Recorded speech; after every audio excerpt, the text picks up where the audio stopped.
Welcome back to the big question. We've been discussing this new menace of skimming devices used by identity thieves to steal your money even without your knowledge. Even if that ATM card of yours is safe in your wallet, and somebody could still be stealing your money. Let's go across to our crime reporter Salim now. Salim, thank you for joining us and also for breaking that story. Salim, now we know that the cynics would really say that criminals, especially cyber criminals, are always one notch above the police. How equipped is our cyber cell to deal with this new menace, which is really now, in fact, a cause of concern?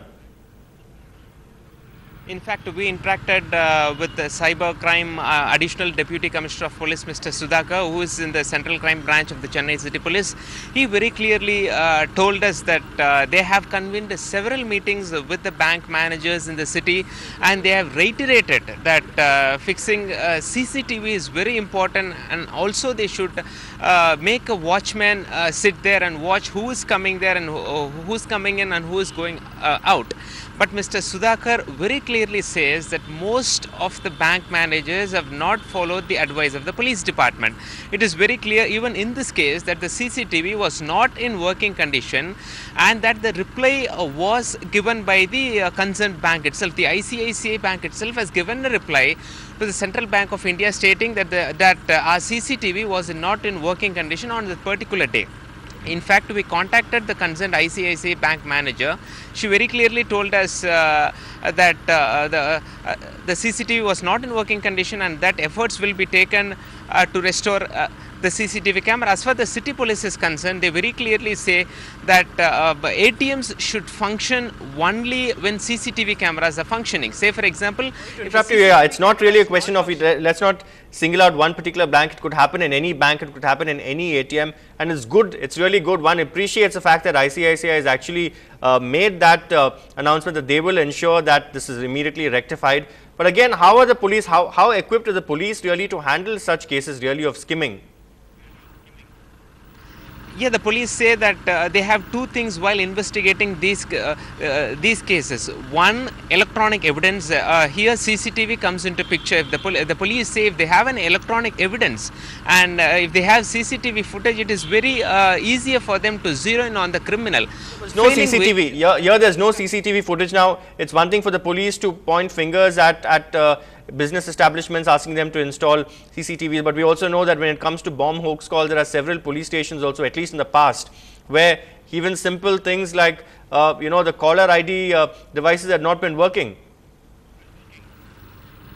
Yeah, as far as the cybercrime police are concerned, they say that as far as Chennai police is concerned, they are well equipped, and as far as this case is concerned, the police say in case if the victim come forward and report it to the police and they are ready to take action, they are ready to investigate this case.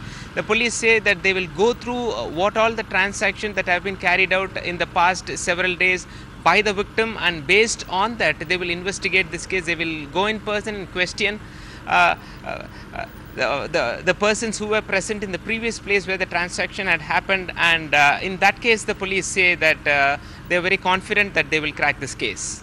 All right, let's really hope that banks are more vigilant, that the police also runs that extra mile to crack these cases. Thank you very much, Salim, for joining us. Final word to you, Vinay. Now, when your card is stolen, then you know for a fact you have that time, you immediately alert the bank, you deactivate your card. The same thing that you do when your mobile is stolen, for instance, you deactivate your SIM. But this is a peculiar problem because here you don't really know, there is no indication. Absolutely. It's perhaps like hypertension or cholesterol. You don't really know what's really going to hit you. Absolutely. Until you suddenly, at least people should then, I think customers can at least ensure that they get SMS alerts. SMS alerts from banks. Absolutely. So that every time there's a withdrawal, in this case Murari was able to act immediately because he got an SMS alert. These are things that customers can do. Absolutely.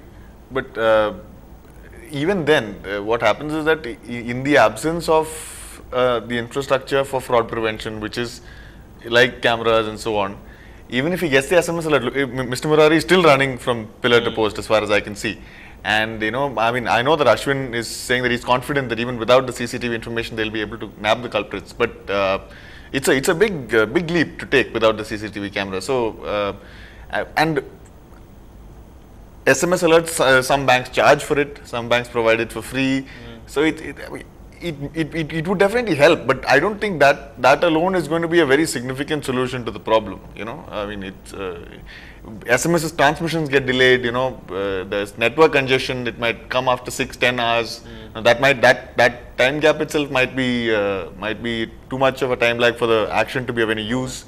Actually, we must again reiterate, this is just a case study. I'm sure there are several other bank customers who have also been victims of this. Absolutely. The purpose of this is public interest, that we really want to educate our viewers to ensure that they don't fall prey to these cyber criminals who are in fact on the prowl. But thank you very much, Vinay, for joining us and sharing your perspective. Thank you, Sanjay. But now it's back for some other news. All the other news in the day, it's back to Anu. Anu?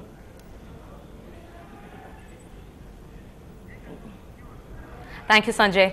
A quick look into the Kudankulam crisis. After Chief Minister Jayalalitha's letter to the Prime Minister requesting him to intervene in the Kudankulam power plant crisis, the Prime Minister Dr. Manmohan Singh responded in his letter. Apart from assuring safety, he has termed Tamil Nadu as the most industrialized state in the country and therefore strong and consistent source of power is of utmost importance. A few of his statements are as follows, and I quote: "The central government attaches the highest importance to ensuring that the use of nuclear energy in the country meets the highest safety standards. The government will not compromise on safety in the pursuit of our nuclear energy program. Tamil Nadu is one of the most industrialized states in the country. Of the 2000 megawatts power, allocation of power to Tamil Nadu is only 925 megawatts. In case power is suddenly withdrawn, this would impact the state's development and industrialization plans." Despite the Prime Minister's assurance to look into their concerns, the indefinite fast enters day 4. The Tamil Nadu's cabinet last month passed a resolution asking the Prime Minister to intervene. Chief Minister J. Jayalalitha had said that till the villagers were convinced that they were safe, no further activity should take place in Kudankulam plant. The villagers even doubt if the state cabinet passed a resolution with genuine concern. The plant, according to expert agencies and the union government, not only generates more nuclear power than anywhere else in India, but also meets international standards. The nuclear plant, which is being built for nearly 13,000 crore rupees, is expected to help solve Tamil Nadu's considerable power problems. The locals have been demanding for immediate suspension of work at the plant due to safety concerns following the nuclear disaster at the Fukushima power plant in Japan early this year, triggered by the devastating earthquake in the country. In and around Kodankulam are planning to ask the workers not to go to work in a non-violent manner. And we hope that governmental authorities in the state and central government would intervene and to halt the work at the Kodankulam nuclear power plant. There's lots more coming up. Stay tuned. Sanjay has more info.